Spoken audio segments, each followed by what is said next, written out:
Hedgehog Ninja, and welcome to my very first countdown. In my opinion, Paper Mario and Paper Mario the Thousand Year Door are both fantastic games in not only the RPG genre of video gaming, but in the Mario series as well.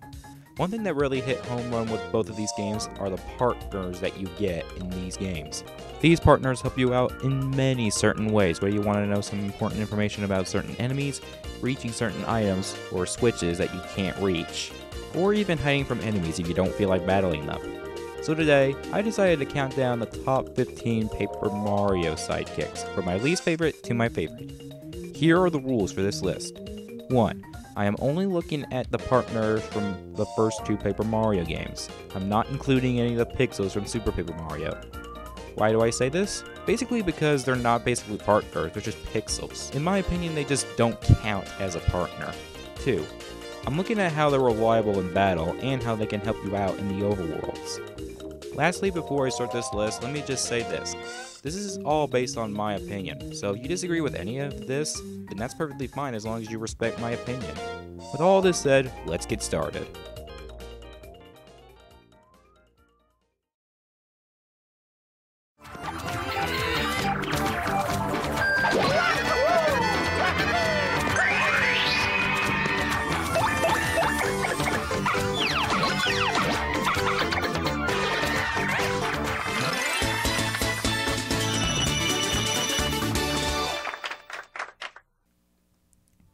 Out of all the Paper Mario partners, the one I felt was least reliable, in my opinion, was Flurry from the Thousand Year Door.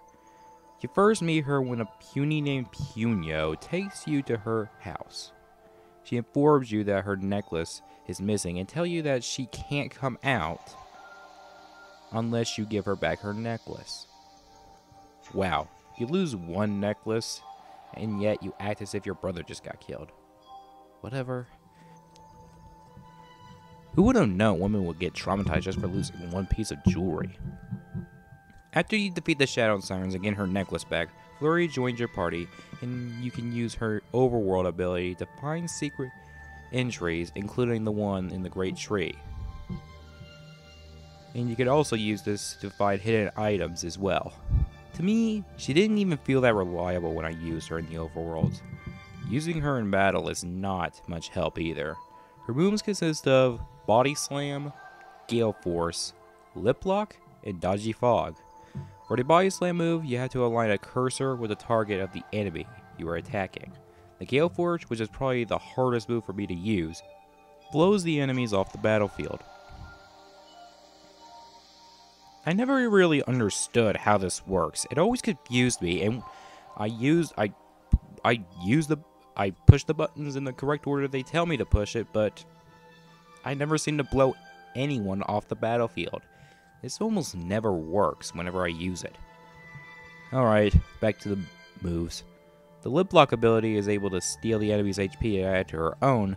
And finally, the Dodgy Fog, which can make Mario dodgy for a few turns. I am not so fond of her Body Slam either, nor her Gale Force ability like I mentioned earlier. The Body Slam move didn't really feel that realistic compared to the other moves that the partners have. And I really mentioned how much the Gale Force move stresses me out. The other 2 moves that she had were the only ones I thought were decent. The other 2 were just crap in my opinion, which really can't defend her for being such a bad partner. Also, while I'm still talking, I'm gotta mention her design. What the hell is this supposed to be? What is she supposed to be, the wind or a ghost? Oh my god, this is too confusing! Overall, I really did not like using Flurry that much. She didn't really felt that reliable in the overworlds nor in battle. Only 2 of her moves were decent, and the other 2 moves were crap. Her overworld ability is used in some cases, but it really does not admire me that much, which is why every time I replay Paper Mario the Thousand Year Door, I use her the least.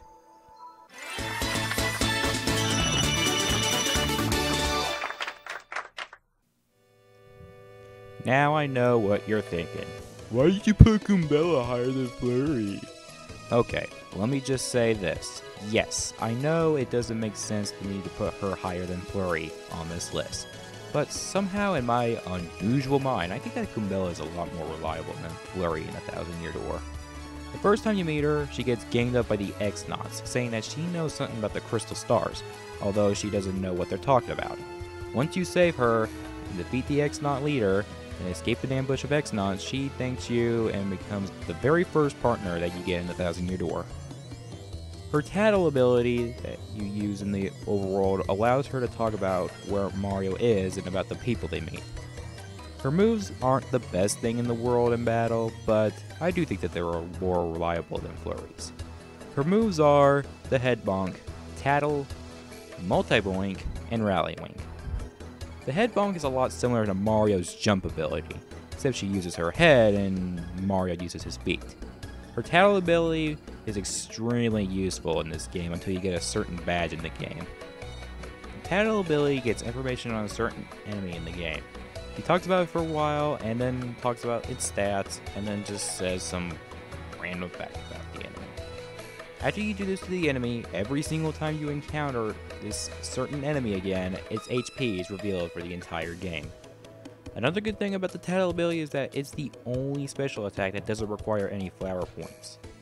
The Multi-Boink is a lot similar to Mario's Power Bounce badge, but like I said earlier, she uses her head and Mario uses his feet. And unlike her Head Bonk, she does this multiple times until you mess up on the action command. And then there's the Rally Wink, which skips her turn and gives Mario an extra turn. Okay, yes, her moves aren't the best thing in the world, but at least they're decent. And hey, she, along with Goombario from the first game, are the only Goombas out there that aren't pathetic. Speaking of Goombario,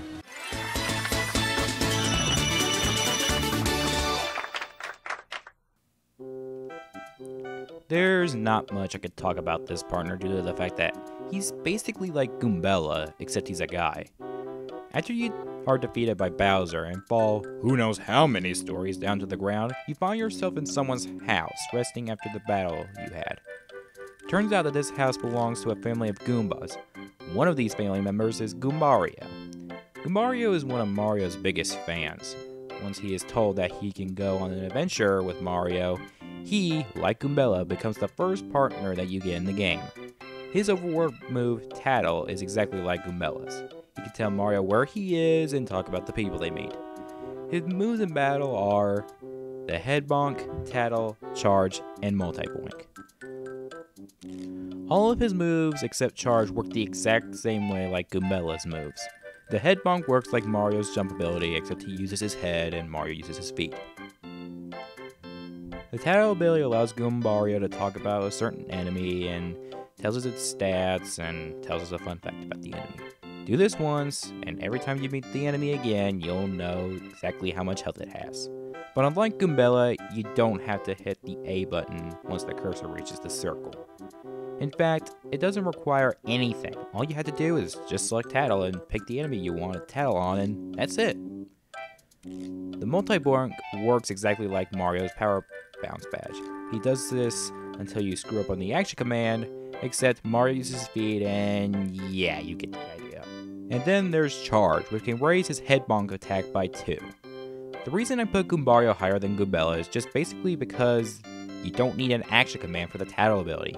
And I don't know about you, but I'd rather use my partner and charge its Head Bonk power in battle instead of skipping a turn. Well, there's at least one thing you could say good about the Goombas. There are at least 2 of them out there that are useful in battle. At least they are good in battle, unlike that stupid giant Goomba.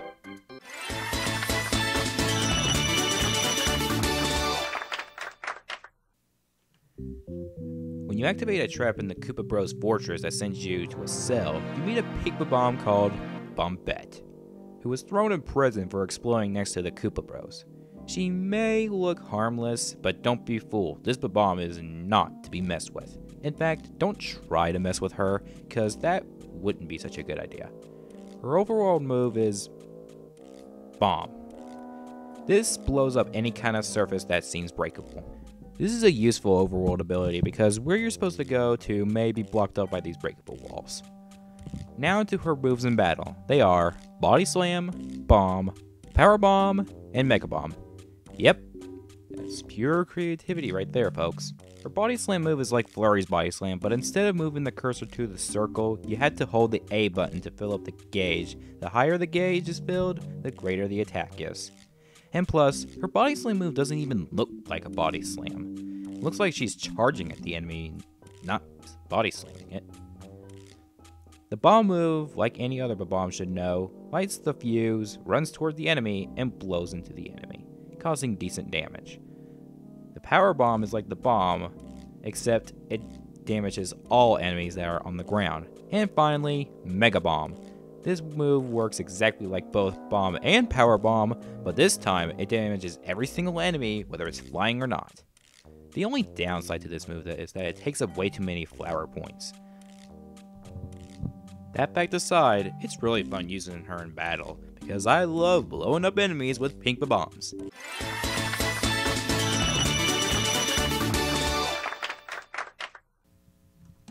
If you thought fish were worthless, Sushi from the original Paper Mario will make you eat those words. She may look harmless, but like Bombette, she is not to be messed with.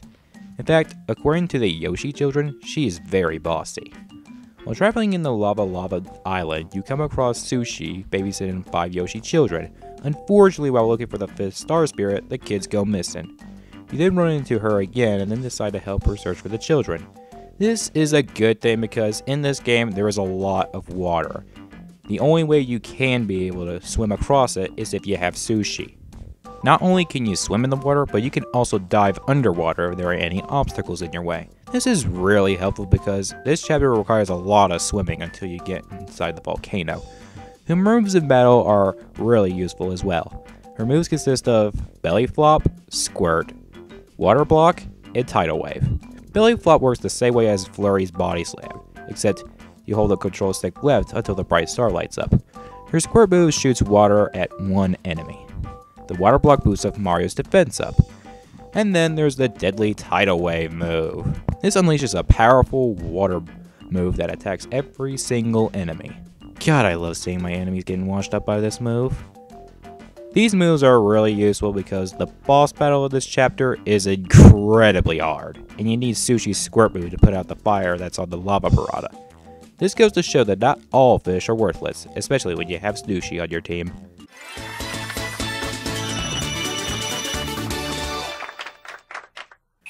What do you get when you mix a ninja and a mouse together? Simple. You get Miss Mouse, the final partner for Paper Mario the Thousand Year Door. You encounter this ninja mouse many times on your adventure to get the crystal stars. Your first encounter with her is in Hooktail's castle. She came looking for a badge that she wanted to get her hands on. She gets what she wanted and helps you out by telling you that there's a badge that can defeat Hooktail, the dragon. The next encounter is in the Great Tree in Bogley Woods. She was, yet again, looking for another badge. She then helps you out by telling you where the next crystal star is. Your third encounter with her is in the Glitz Pit storeroom. And yet again, she was just stealing something that she wanted. After she gets what she wants, she tells you the secrets about the Glitz Pit. Out of every single partner, she is the only one who isn't needed in the entire game. However, there is only one way for her to join your party. Go to the Trouble Center and accept the trouble called Elusive Badge by ... The way you unlock this trouble is by completing Chapter 4. You find none other than Miss Mouse. She asks you to find a certain badge that is hidden in Hooktail's castle. She knows that it's in Hooktail's castle, but is unsure about where it is. The clue she tells you is, use the power of the wind. Go to Hooktail's room and use Flurry's ability. This reveals a chest that contains the Attack FXB badge that she wants. Turns out that she hid the badge there herself to test your skills and if you can find badges. She then decides to join your party. Her open world ability helps you find items in the game, and she sniffs around the place and informs you if there are any items close by or not.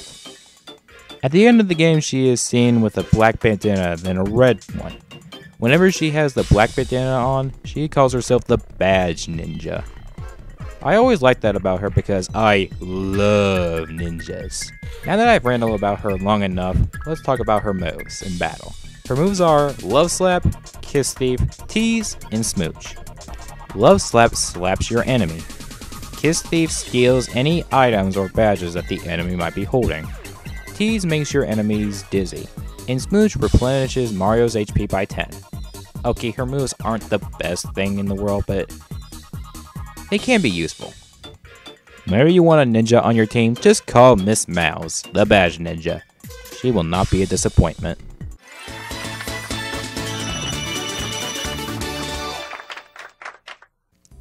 Now it's time to look at the last partner in the original Paper Mario, Lakha Lester. Lakha Lester is a Lakitu that used to work for Huff and Puff, the main enemy in Chapter 6, but then becomes Mario's final partner that you get in the game. After you collect the 4 magic seeds from the 4 bulb orbs from around the Mushroom Kingdom, you can enter the 6th chapter. The main villain, Huff and Puff, has been creating mini clouds in the flower fields with his Puff Puff machine. After getting what you need in order to face Huff and Puff, the sun informs you that you must destroy the Puff Puff machine in order to face him.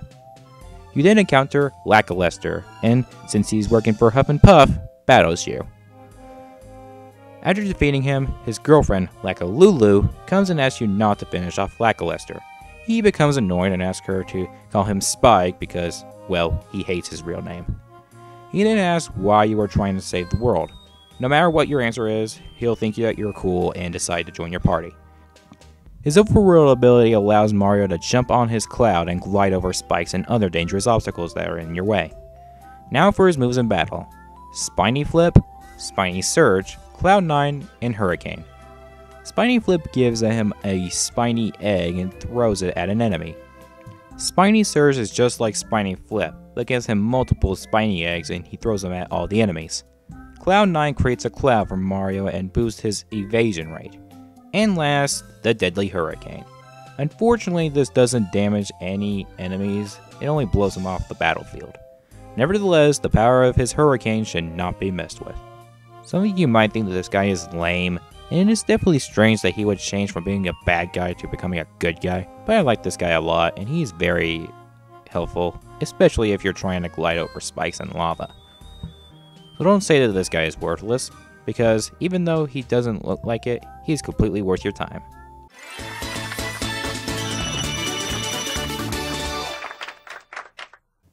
Allow me to introduce Lady Bo, the leader of the Boos at the Boos Mansion in the original Paper Mario. A Boo with a snooty, strong-headed personality due to her acting like a princess sometimes.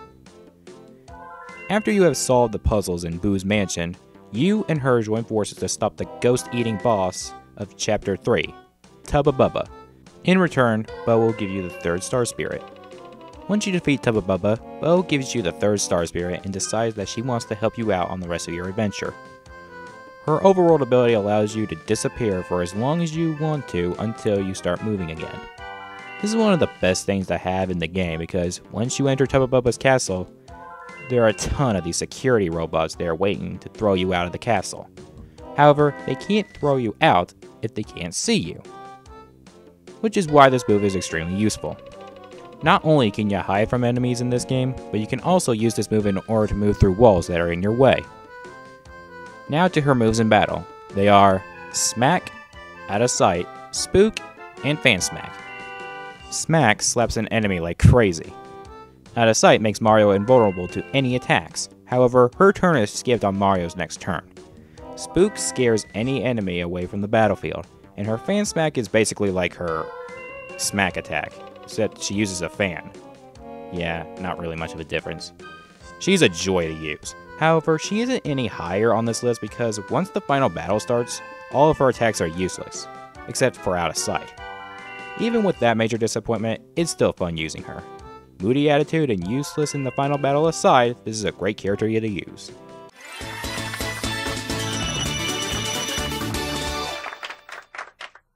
There's a rule in life that you should learn. Don't judge someone just because they're old or not. Who's the best example for this? Admiral Broadway from the Thousand Year Door. This is a very well developed character in this game. For all of you asking why did you place him this high on the list, and why are you saying that he's a well developed character, it's because of his backstory that places him this high on the list. Many years prior to the game, Bobbery fell in love with a female bomb named Scarlet. The many times that Bobbery went out on the sea, his love Scarlet would wait patiently for his return. However, one icy winter, Scarlet caught a terrible illness while Bobbery was out on the sea.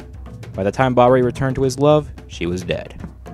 Bobbery blames himself for this, saying that he could have nursed her back to health if he stayed.